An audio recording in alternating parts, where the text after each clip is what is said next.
Today we're going to do a lesson. We're going to connect to our main ideas and we're going to make connections. So, I have this story. It's one of my favorite stories. It's by Patricia Polacco and it's called Thank You, Mr. Faulkner. Now, what do you think's going on in the front cover?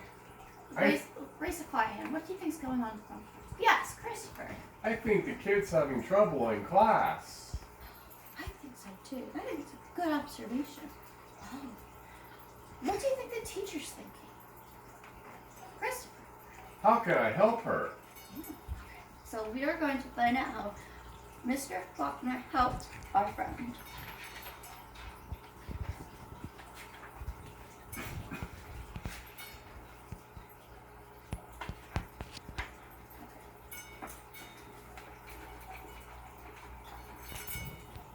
Grandpa held a jar of honey so that all the family could see, then dripped the ladle into and drizzled honey on the cover of a small book.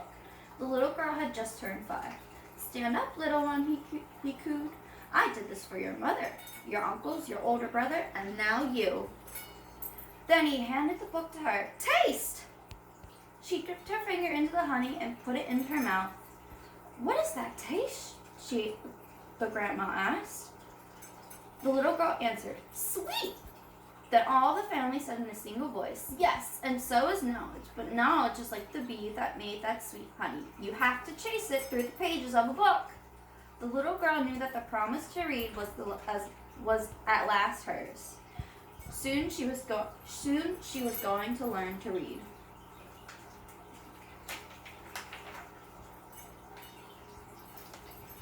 Trisha, the littlest girl in the family, grew up loving books. Her schoolteacher mother read to her every night. Her red-headed brother brought his books home from school and shared them.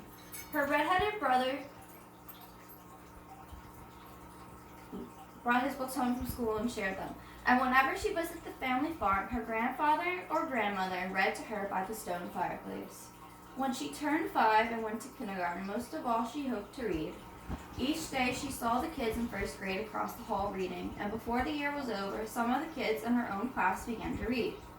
Not Trisha.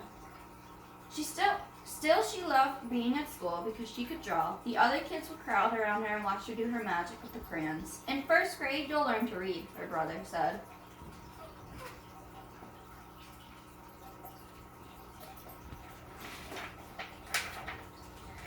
In first grade, Trisha sat in a circle with other kids. They were all holding Our Neighborhood, their first reader. Sounding out letters and words, they said, b, b, oi, boy, and l, oh, look. The teacher smiled at them when they put all the sounds together and got a word right. But when Trisha looked at the page, all she saw were wiggling shapes, and when she tried to sound out words, the other kids laughed at her. Trisha, what are you looking at in the book? They say. I'm reading, she say back to them, but her teacher would move on to the next person. Always when it was her turn to read, her teacher had to help her with every single word. And while the other kids moved up into the second reader and the third reader, she stayed alone in Our Neighborhood. Trisha began to feel different. She began to feel dumb. Does Trisha look happy or sad? Sad. What about the other kids? What are they doing in the background? Christopher. Trying to read. Let's see. The harder the words got for the little girl, the more and more time she spent drawing. How she loved to draw. Just sitting and dreaming, or when she'd go for walks with her grandmother. One summer day, she and her grandmother were walking together in small woods behind the farm. It was twilight. The air was sweet and warm. Fireflies were just coming up from the grasses. As they walked, Trisha said, Grandma, do you think I'm different? Of course, her grandmother answered. To be different is a miracle of life. You see all the little fireflies? Everyone is different. Do you think I'm smart? Trisha didn't feel smart. Her grandmother hugged her. You are the smartest, quickest, dearest little thing ever. Right then, the little girl felt safe in her grandmother's arms. Reading didn't matter so much.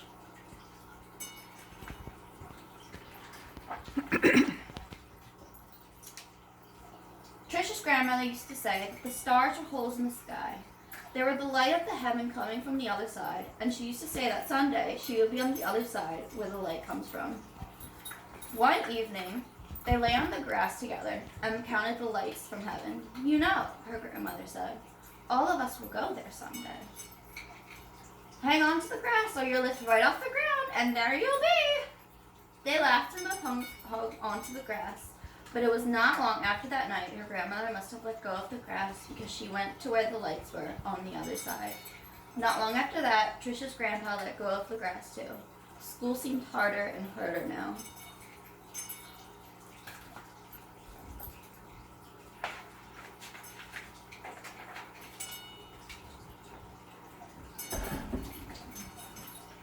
Reading was just plain torture. When Sue Ellen read her page, or Tommy Bob read his page, they read so easily that Trisha would watch the top of their heads to see if something was happening to their heads. It wasn't happening to hers. And numbers were the hardest thing of all to read. She never added anything right. Line the numbers up before you add them, the teacher would say, but when Trisha tried, the numbers looked like a stack of blocks, wobbly and ready to fall. She just knew she was dumb. Then one day, her mother announced that she had gotten a teaching job in California, a long way from the family farm in Michigan. Oh. What do you think's going to happen next to Trisha? Christopher. They're gonna move. Do you think Trisha wants to move in this picture? No. Let's see. Even though her grandma and grandpa were gone, the little girl didn't want to move. Maybe, though, the teachers and the kids in her new school wanted to know how dumb she was. She and her mother and brother moved across the country in a two-tone 1949 Plymouth. It took 5 days. So we were right. She did not want to move.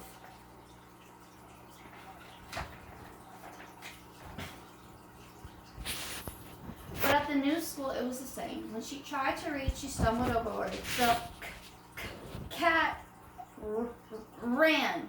She was reading like a baby in the 3rd grade. And when her teacher read along with them and called on Trisha for an answer, she gave the wrong answer every time. Hey, dummy, a boy called out to her on the playground. How come you're so dumb? Other kids stood near her and they laughed. Trisha could feel the tears burning in her eyes. How she longed to go back to her grandparents' farm in Michigan. Are those boys being nice? Do we make fun of our friends if they're having trouble with something? No. Should we help them instead, make them feel better? Now, Trisha wanted to go to school less and less. I have a sore throat, she said to her mother, or I have a stomach ache. She dreamed more and more and drew more and more, and she hated school. Then, when Trisha started 5th grade, the school was all abuzz. There was a new teacher. He was tall and elegant. Everybody loved his striped coat and slick gray pants. He wore the neatest clothes. All the usual teachers' pets gathered around him. Stevie Joe and Alice Marie, Davy and Michael Lee. But right from the start, it didn't seem to matter to Mr. Faulkner which kids were the cutest, or the smartest, or the best at anything. Do you think Mr. Faulkner's going to be a good fit for Trisha? Why? He seems nice. Nice? Yeah.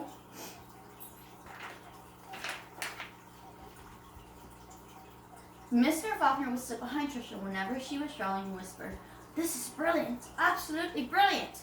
Do you know how talented you are?" When he said this, even the kids who teased her would turn around in their seats and look at her drawings, but they still laughed whenever she gave a wrong answer. Then one day she had to stand up and read, which she hated. She was stumbling through a page in Charlotte's Web, and the page was going all fuzzy. When the kids began to laugh out loud, Mr. Faulkner's plaid jacket and his butterfly tie said, "Stop! Are all of you so perfect that you cannot look at another person and find fault with her?" So what did Mr. Faulkner just do for Trisha in front of his entire class? Christopher. Helped her. By doing what? Stopping the kids from teasing her. And so he stood up for her. Mm-hmm. Good job.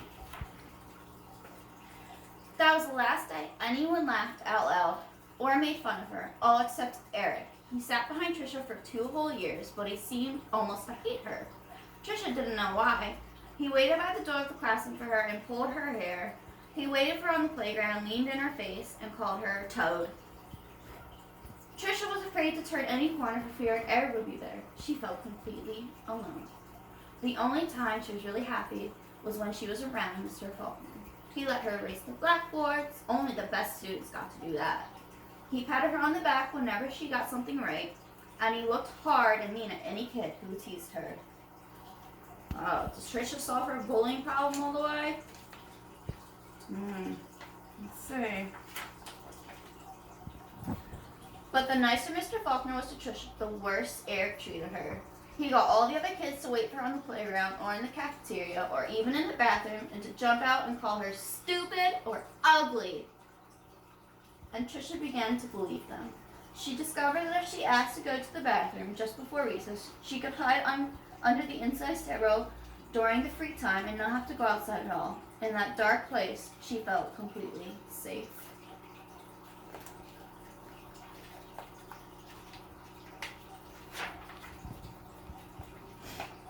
But one day at recess, Eric followed her to her secret hiding place. "Have you become a mole?" He laughed, and he pulled her out in the hallway and danced around her. "Dumbbell, dumbbell, maggoty old dumbbell." Trisha buried her head in her arms and curled up in a ball. Suddenly, she heard footsteps. It was Mr. Faulkner. He marched Eric down to the office, and when he came back, he found Trisha. "I don't think you'll have to worry about that boy again," he said softly. "What was he teasing you about, little one?" "I don't know," Trisha shrugged. So what happens if somebody teases us? We tell a teacher. We tell a teacher. Do we go get help? Mm-hmm. Trisha wished to where Mr. Faulkner believed that she could read. She had learned to memorize what the kid next to her was reading, or she would wait for Mr. Faulkner to help her with a sentence. Then she'd say the same thing that he did. "Good," he would say. Then one day, Mr. Faulkner asked her to stay after school and help wash the blackboards. He put on music, and brought out little sandwiches as they worked and talked. All at once, he said, "Let's play a game. I'll shout out letters. You write them on the board with the wet sponge as quickly as you can." "A," he shouted. She wiped a watery A. "8," he shouted. She made a watery 8. 14, 3, D, M, Q, he shouted. He shouted out many, many letters and numbers. Then he walked up behind her, and together they looked at the board. It was a watery mess. Trisha knew that none of the letters and numbers looked like they should. She threw the sponge down and tried to run. What's Mr. Faulkner trying to get Trisha to do? Learn Learn what? how to read and write. Do you think Trisha's being successful at it? Or A little bit. Is she frustrated? Frustrated. But Mr. Faulkner caught her arm and sank to his knees in front of her. "You poor baby," he said. "You think you're done, don't you? How awful for you to be so lonely and afraid," she sobbed. "But little one, don't you understand? You don't see letters or numbers the way other people do. And you've gotten through school all this time and folded many, many good teachers."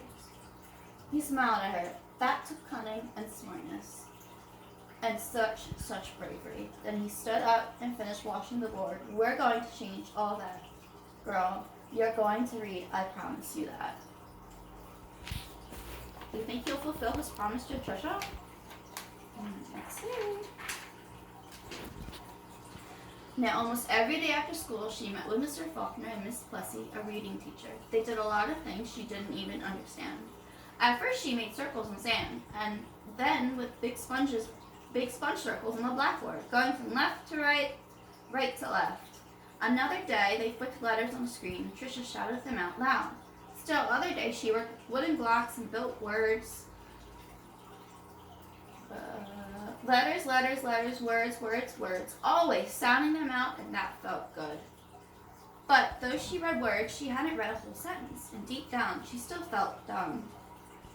And then one spring day, it had been 3 months or 4 months since they had started. Mr. Faulkner put books in front of her. She'd never seen it before. He picked a paragraph in the middle of a page and pointed at it, almost as if it were magic, or as if a light poured into her brain, the words and sentences started to take shape on the page as they never had before. She marched them off too, slowly. She read a sentence, then another and another, and she finally read a paragraph, and she understood the whole thing. She didn't know that Mr. Faulkner and Miss Plissy had tears in their eyes.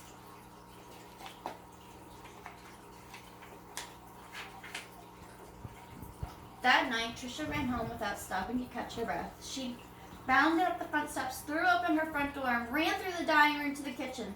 She climbed up on the cupboard and grabbed a jar of honey. Then she went into the living room and found the book on a shelf, the very book that her grandpa had shown her so many years ago. She spooned honey on the cover and tasted the sweetness and said to herself, "The honey is sweet, and so is knowledge, but knowledge is like the bee who made the honey. It has to be chased through the pages of a book." Then she held the book, honey and all, close to her chest. She could feel tears roll down her cheeks, but they weren't tears of sadness. She was happy, so very happy.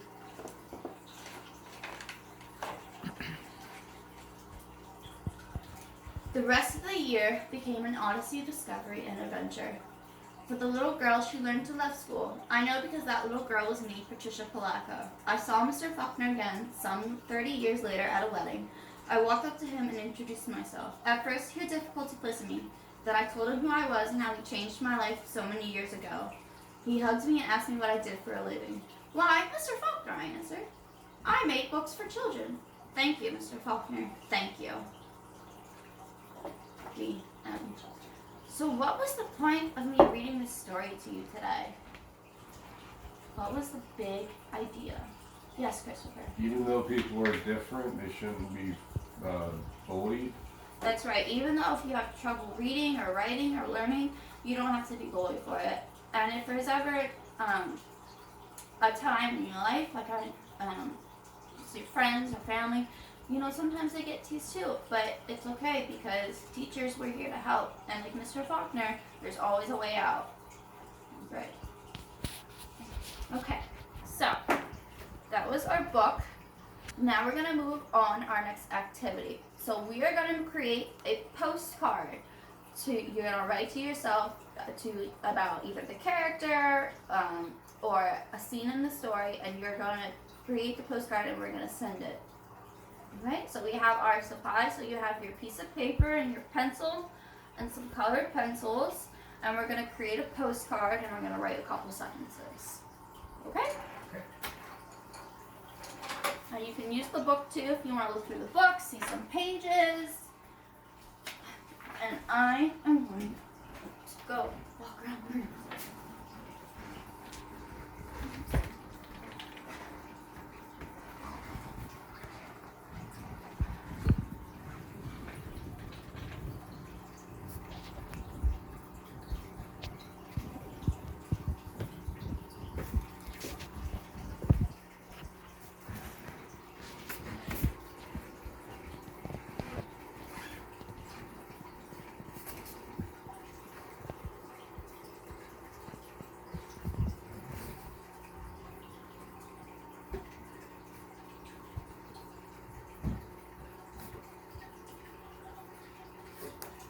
Who did you decide to write to?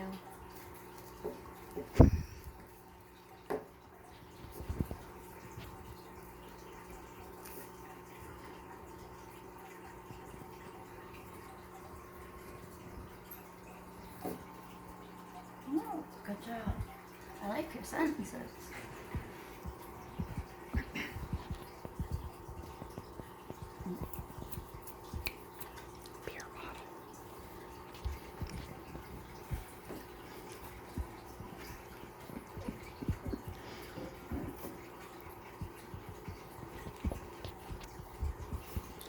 Don't forget, remember, we always put a comma after the person's name.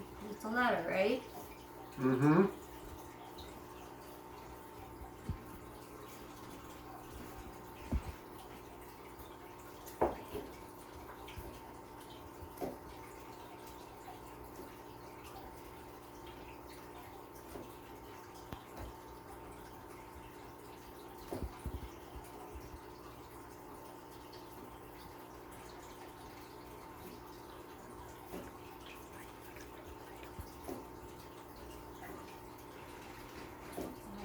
Once you find a good stopping point, you can feel free to put your pencil down and start drawing.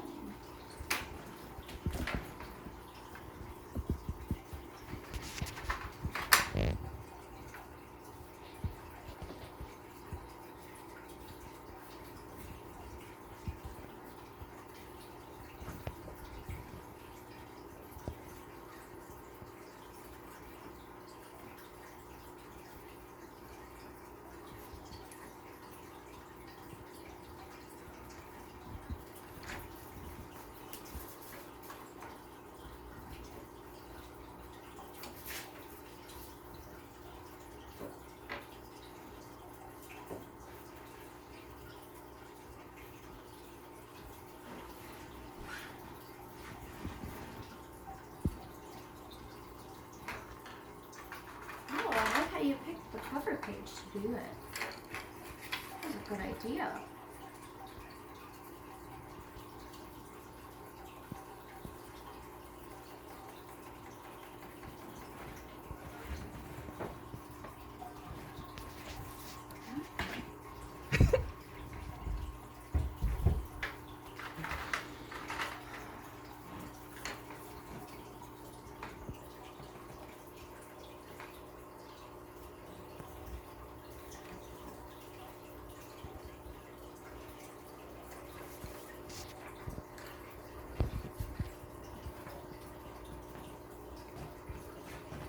I'm done! Oh, you are? Can I see?